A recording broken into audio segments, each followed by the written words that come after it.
আজকের গল্প রিমা বিশ্বাসের লেখা হারিয়ে যাওয়া বসন্ত। মাঝ সকাল থেকে বৃষ্টির রিমঝিনি। সামনের বাড়ির পাঁচিল ঘেরা বাগানের সজনে গাছটা মেতে গেছে জল তরঙ্গে। পাতার ঝালরে তাল ঠুকে গড়িয়ে চলছে ঝিরঝির, যেন জলের ধারার সঙ্গে মাথা দুলিয়ে নাচছে। শিশু ঢাকের তালে মাথা দুলিয়ে নাচার মতন। অলকানন্দ চেয়ে রয়েছে, দেখছে বৃষ্টির চঞ্চল নাচ। তবু কি ওই গাছের পাতার মতন পারছে হালকা থেকে জলের আঘাতের সঙ্গে মজে যেতে? পারা কি যায়? যতই নিজেকে বোঝাক, যা শেষ তা নিয়ে ভেবে কি কাজ? Chapter closed. আধুনিক হও। কেউ কারো সঙ্গে আজীবন থাকবে এমন কি কোনো প্রতিশ্রুতি আদপে হয়? জোর করে কিছু হয়? বিশেষত প্রেম? না, হয় না। তাই তাই কেন ভাবছে অলকানন্দা? এতে কি নিজের সম্মানহানি হয় না? থাক না, থাক না সুখে। ওরা ওরা সুখে থাকলে কি দুঃখ বাড়বে অলকানন্দা? বুকের ভেতরের ঘন জমাট বাঁধা কষ্ট কালো মেঘের মতন মাঝে মাঝে গর্জে উঠছে, যদিও এতটা উন্নত বা উদাসীন হওয়াও বোধহয় সহজ নয়। সংসারে থেকে কে পারে এমন নিরাসক্ত থাকতে? বুকটা মোচড় দিয়ে উঠছে একটা ব্যথা। অলকানন্দ বুঝতে পারছে না এ ব্যথার সঠিক ব্যাখ্যাটা কেমন। ঘন বিষাদ, চরম অপমানবোধ, লঘু অভিমান, না নেহাত এক ফোঁটা ঈর্ষা? না, শেষেরটা অনর্থক ভাবনা। ঈর্ষা যখন মাঝে আসে তখন মানতে হয় প্রেম আছে। সবটুকু মুছে গেলেও আছে। ধূপ ঝুলে ছাই হওয়ার পরও বাতাসে ছড়িয়ে থাকা শেষ সুবাসটুকুর মতন আছে। কিন্তু না, এখানে সেসব কিচ্ছু নেই। তবু কষ্ট, কষ্ট হওয়াটাই বোধহয় স্বাভাবিক, না হওয়াটা হয়তো বা অবাস্তব। যে মেয়ের বর আবার বিয়ে করে তার মন কি স্থির সরোবরের মতন শান্ত অবিচল থাকতে পারে? রণজয়ের বিয়ে, অলকানন্দার প্রাক্তন স্বামীর বিয়ে, যার সঙ্গে আজ থেকে 5 বছর আগে বিয়ে হয়েছিল অলকানন্দার। তাও আবার প্রেমের বিয়ে। সে আবার বিয়ে করছে, তাও প্রেম করে। আর তার সেই প্রেম হয়েছিল অলকানন্দার সঙ্গে থাকাতেই। এখন ভাবলে হাসি পায় অলকানন্দার। একজন বিবাহিত পুরুষ কেমন সুন্দর নতুন করে কারো প্রেমে পড়ে এটা ভাবলে। অবশ্য এখন রণজয়কে যদি অলকানন্দার বর বলা হয় তবে ভুল হবে। আর এই ভুলটা সঠিক করতে বরের আগে জুড়তে হবে প্রাক্তন অথবা এক্স শব্দের যে কোনো একটি। আজ বারবার অলকানন্দার মনে পড়ছে সেই চওড়া কাঁধের নির্মেদ লম্বা ছেলেটার কথা, যে অলকানন্দার জীবনে এসেছিল কোনো এক মাতাল করা বর্ষায়, আর লুটেরার মতন লুট করে নিয়েছিল অলকানন্দার সুখ স্বস্তি। পেশিবহুল সুঠাম চেহারার ফর্সা গায়ের রঙের লম্বায় চওড়ায় মাচো লুকসের ছেলেটা যখন বলেছিল, অলকানন্দা, তোমার কাছ থেকে হ্যাঁ না শোনা পর্যন্ত আমি কিন্তু নড়ছি না, এই দাঁড়িয়ে রইলাম তোমার বাড়ির বাইরে। অলকানন্দা খিলখিল হাসিতে বলেছিল, হ্যাঁ না, এটা কি একটু কনফিউজিং নয়? হ্যাঁ, যাতে নাকে ঠেলে সোজা প্রিয়তমের দরবারে প্রবেশ করে। সেই শুভ লগ্নের অপেক্ষায় তবে রইলাম প্রতীক্ষায়। মাই গড, তুমি কথার জাদুকর? নো মিস্টার, তুমি কথার কারবারি। হৃদয় ব্যাপারী বললে বেশি খুশি হতাম। হ্যাঁ, আজ ভীষণ মনে পড়ছে সেই সব দিনের কথাগুলো। এই রণজয়ী বিয়ের মাত্র 3 বছর পার করতেই বদলে গেল মন্দ সময়ের মতন। তখন আর অলকানন্দার কিছুই তার ভালো লাগে না। অলকানন্দা শুধু অপেক্ষায় ছিল কবে স্বেচ্ছায় সে স্বীকার করবে সব। কারণ একটু একটু করে অনেক কিছুই তখন টের পেয়ে গেছে অলকানন্দা। শেষমেশ ডিভোর্স পর্যন্ত গড়ালো সম্পর্কটা। এখন রণজয় আবার করে বিয়ের পিঁড়িতে বসছে। পাত্রী সেই মেয়ে যাকে দেখে আবার করে প্রেমে পড়েছিল সে। তবে এতে কি সত্যি কিছু এসে যায় অলকানন্দা? না, কিছু যায় আসে না। তবু তবু বুকের ভিতর উদাসী হাওয়া শোঁ করে বয়ে চলেছে অবিরত। কান্না পাচ্ছে না, কিন্তু একটা দম বন্ধ করা কষ্ট যেন মন মেজাজটাকে মেঘলা আকাশের মতন হাঁসফাঁস করে তুলছে। অলকানন্দা একটা জোরে শ্বাস ফেলল। কলিং বেলটা বাজলো পরপর 2বার। জানলা ছেড়ে অলকানন্দা দরজা খুলতে উঠল। দরজার বাইরে কাক ভেজা হয়ে দাঁড়িয়ে এক যুবক। গম গম গলার কর্কশ স্বরে যেন রোয়াবের সঙ্গে কিছু একটা বলল। শুনুন, আমি একটা কথা পরিষ্কার করে বলেই সে বিস্ফারিত চোখে তাকালো অলকানন্দার দিকে। অবাক হয়ে বলল, নন্দা? ঠিক তখনই কান ঘেঁষে একটা বাস পড়ল মরমর করে। বুকটা কেঁপে গেল অলকানন্দার। ভিতরে মৃদু মৃদু কম্পন হচ্ছে এখনো। সামনের যুবকটিকে চিনতে পেরেছে। হতবাক অলকানন্দাও। বলল, সম্বুদ্ধ, তুই? সে এখন নরম অনেকটাই। হেসে বলল, হ্যাঁ, কিন্তু তুই এ বাড়িতে? আমার বাড়িতে আমি থাকবো না? ভিতরে আয় প্লিজ। সম্বুদ্ধ ভিতরে ঢুকতেই দপ করে বাতি নিভল। লোডশেডিং হয়ে বসেছে। বাইরের আবছা আলো খোলা জানলা দিয়ে অন্ধকার ঘরে প্রবেশ করে জমাট কালো ভাবটা ফিকে করে দিচ্ছে। সম্বুদ্ধ বলল, আমার প্যান্ট ভিজে সব সোপে। কাঠের চেয়ারে বসলে অসুবিধা নেই। ডাইনিং টেবিলের চেয়ারটা দেখিয়ে অলকানন্দা বলল, চা করি? একটু খা। পরে করবি। কেমন আছিস আগে বল। তুই বল। আমি? হেসে বলল সম্বুদ্ধ। তুই? এছাড়া আর কে আছে এখানে? জীবনে যখন যা চেয়েছি শুধু সেটাই পাইনি, বাকি সব ঠিকঠাক। সম্বুদ্ধ হাসছে। সম্বুদ্ধর উল্টো দিকে চেয়ারে বসলো অলকানন্দা। ঠিকঠাক হলেই ভালো। মুশকিলটা হয় সব কিছু যখন বেঠিক হয়। হ্যাঁ, যা বলেছিস। সম্বুদ্ধ একটা দীর্ঘশ্বাস ফেলল। দীর্ঘশ্বাসটা হয়তো বা পড়ল ওর অজান্তেই। তোর মনে হচ্ছে না এভাবে আমাদের দেখা হওয়াটা একেবারে কাকতালীয়? অলকানন্দা জানতে চাইল সাগ্রহে। হ্যাঁ, বলতে পারিস। কারণ আমি যতদূর জানতাম তোর বাড়ি ওই দিকে, মানে পার্ক সার্কাসে। তবে এখন গড়পাই আছিস সেটা জানতাম না। এখানে 2 বছর হলো থাকছি, রেন্টে। বাবা মা কমাস হলো ভাইয়ের কাছে, অস্ট্রেলিয়া। বাবা মা কেন? তোর হাজব্যান্ড থাকেন না? আজ তার বিয়ে। আর একটা বাস পড়ল আকাশ ফাটিয়ে। আলোর ঝলকানিতে সম্বুদ্ধর হতচকিত মুখটা দেখতে পেল অলকানন্দা।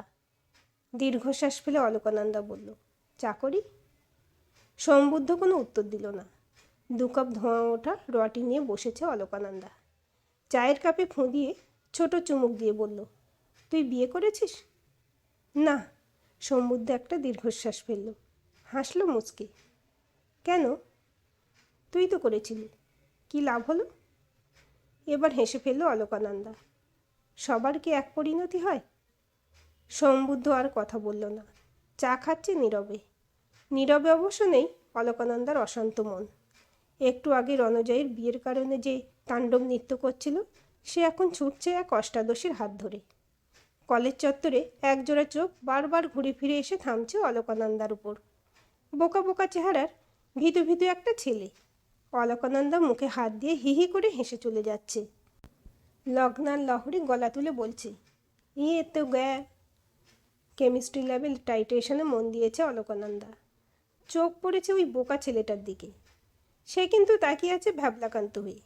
অলকানন্দা হাসছে মুখ টিপে। লহরি আর লগ্না পাশ থেকে সুর করে বলে উঠল, আরে ইয়ে তো গ্যা। লাইব্রেরিতে বই পড়ায় মনোযোগী অলকানন্দা হঠাৎই আবিষ্কার করলো একজোড়া কালো চোখ। কোনো এক স্বপ্নে বিভোর হয়ে স্থির অলকানন্দাতে। অলকানন্দা ভুরু নাচাতে সেই মুগ্ধ নজর হারিয়ে গেছে মুহূর্তে। হয়তো তাকে পরে খুঁজে পেয়েছে ক্যান্টিনে। লাজুক মুখে সে মিশে থেকেছে ছেলে ছোকরার ভিড়ে। লহরি আর লগ্না তখন ফিসফিস করেছে, নন্দা ইয়ে তো গ্যায়া। হাত ঘুরিয়ে বলেছে অলকানন্দা। Valentine's day. সে উসকুস করছিল খুব। ধরে ফেলল অলকানন্দা। বলল, এই তোর হাতে কি এটা? বেশ ঘাবড়ালো ছেলেটা। তোতলে বলল, না মানে ওই। দেখি দেখি। ছুটে এলো অলকানন্দার সঙ্গে সব সময় ছায়ার মতন ঘুরতে থাকা যমজ 2 বোন লহরি আর লগ্না। তার হাতের তেল চকচকে কার্ডটা তখন অলকানন্দার দখলে। তাতে সুন্দর হাতের লেখায় লেখা, love never does it grows and flourishes over time. তুই লিখেছিস? কার জন্য? তোর। মানে তোর পছন্দ হলে মনে কর তোর জন্যই। এই, তুই ফ্লার্ট করছিস? ভীত দুটো চোখ আড়ষ্ট হয়ে বলল, কই না তো। হেসে ফেলল অলকানন্দা। বুদ্ধু কোথাকার, বলবি তো হ্যাঁ। একজোড়া প্রাঞ্জল চোখ তখন লাজুক হাসি হাসছে। লগ্না লহরি চাপা হেসে বলছে, বুদ্ধু তো গ্যা কামছে। সেই থেকে ওর নামও হয়ে গেল বুদ্ধু। কিন্তু ওই, তারপর আর দেখলো কই ছেলেটাকে? হারিয়ে গেল। কুড়িয়ে পাওয়া অপ্রত্যাশিত কোনো কিছু যেমন হারিয়ে যায় মনের অবহেলায়, ঠিক তেমন করি। তখন অলকানন্দার জীবনজাহাজে ভাসছে প্রেম অতলান্তে। সম্বুদ্ধ সেন তখন কেউ নয়, সে কেবল কেমিস্ট্রি অনার্স, একই কলেজের একই বর্ষের সহপাঠী। আর তার প্রায় 7 বছর বাদে আবার এই দেখা, তাও একেবারে আচমকা। সম্বুদ্ধ অলকানন্দার দেওয়া তোয়ালেতে ভেজা চুল মুছতে মুছতে বলল, আজ বৃষ্টি যে থামছে না নন্দা। নন্দা সেই কবেকার চেনা একটা মেয়ে, হঠাৎ যেন কলেজ ব্যাগ কাঁধে সামনে এসে দাঁড়ালো।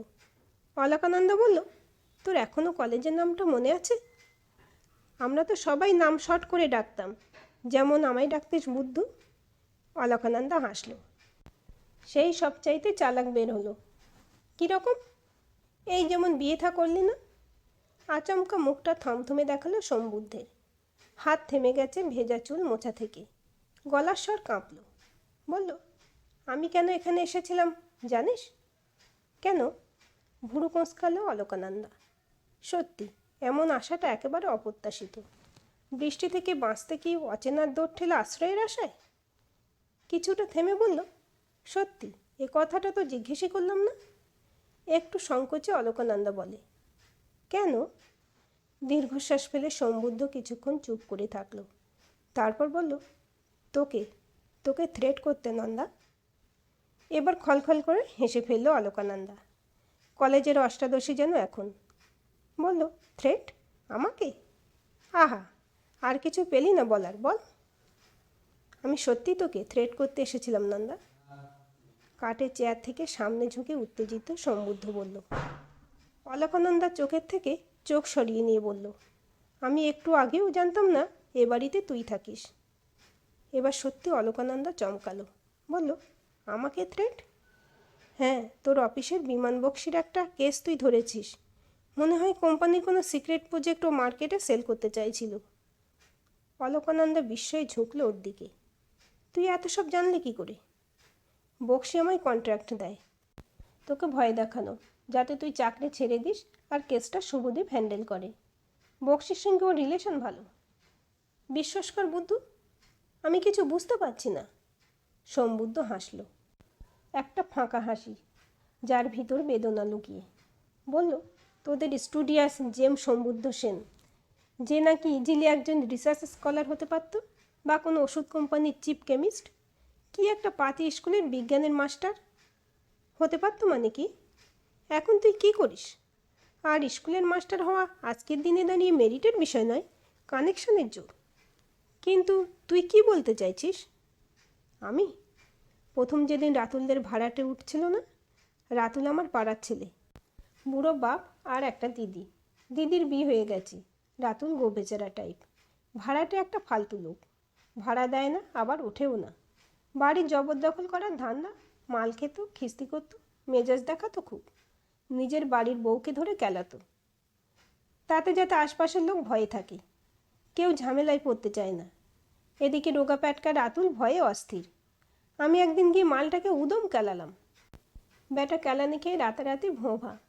রাতুলের বাপ আমায় 2000 টাকা হাতে দিয়ে বলল, মিষ্টি খাস বাবা? আমি বললাম, 2000 টাকার কী মিষ্টি খাবো? কাকু বলল, সঙ্গে খাসির মাংস কিনে নিস। কিন্তু এটা তোর, ওই আমার প্রথম রোজগার, বুঝলি? বাবা হুট করে মারা গেল। বাড়িতে আমি ছাড়া রোজগারের কেউ নেই। গ্র্যাজুয়েট হতে পারলাম না। পড়া মাঝপথে ছেড়ে দিতে হলো। কি চাকরি করব?